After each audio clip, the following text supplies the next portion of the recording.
This week we have been considering various aspects of heaven. Talked about the Word, talked about who goes there, talked also about our relationships. Today I want to talk about the question, what are we going to do in heaven? This is one of the questions that comes up a lot. I remember reading Mark Twain's story about Tom Sawyer and Huck Finn, and Tom Sawyer's his insufferable aunt was telling him all about heaven and how he needed to be good in church so that he would go there, and that heaven was going to be great. There were all a soul would have to do is sit around and sing. And he asks, so Tom Sawyer asks his aunt, "Do you think Huck Finn is going to be in heaven?" And she says, "Not by a long shot." And he thinks to himself, good, because it sounds very boring, and I would much rather hang out with Huck Finn than go to heaven for 10,000 years of choir practice, which I can understand and relate to. So there's a lot of fear that we're going to get bored. So, and I guess this gets picked up in there's a show out called The Good Place, which I saw a little bit of once, and I guess that's part of the theme about how are we gonna occupy ourselves. So I will be the first to admit this is a real concern. I understand the concern. By the way, I think Christopher Hitchens was the one who just said, please, please, please let my life end anything. I don't want to be bored. So part of it is that we have just a very wrong, limited view of this, unchanging, boring place where we don't have to do anything.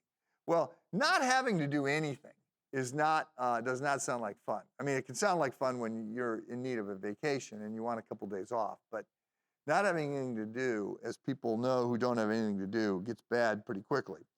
So be assured, that is not the way the Bible describes heaven. We don't get a lot to go on, but some of what we get to go on upon reflection is actually very encouraging. So there's this sense of, yes, there will be worship, but we think of worship as being very staid and boring and Sunday morning. I want to always say, worship is like Sunday afternoon. Like, we don't get this right very often. Worship is like Sunday afternoon. It's like being at the football game, cheering on your team, and the excitement and the drama and the spontaneous joy that can come out of seeing great stuff happen. Heaven also gets described as a city, right? Jerusalem. So we hear it. Cities are places of activity. They're places of culture.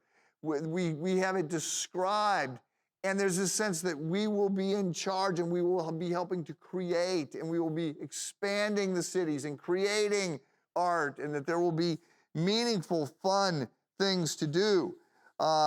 We get a picture also from John in the book of Revelation of this place of great beauty that's spectacular, right? I mean, the streets are made of gold that are as clear as glass, and you have all this opulence, this idea of safety, this idea of beauty, and then we get this idea of co-laboring with God as we did in the beginning with the garden, man and God, people and God working together in creation with God in harmony. So work is a good thing. Work is not a bad thing. Work has been suffered because of the curse of sin, and so that's part of the curse. But work was something that we got to do before the fall.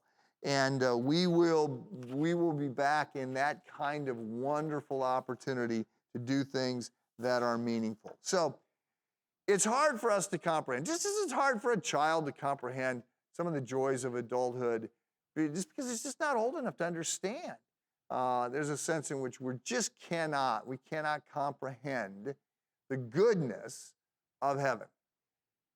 Don't worry about it. It will be better than we can imagine, and I suspect that early on we'll go, oh, now I get it. Have a good day.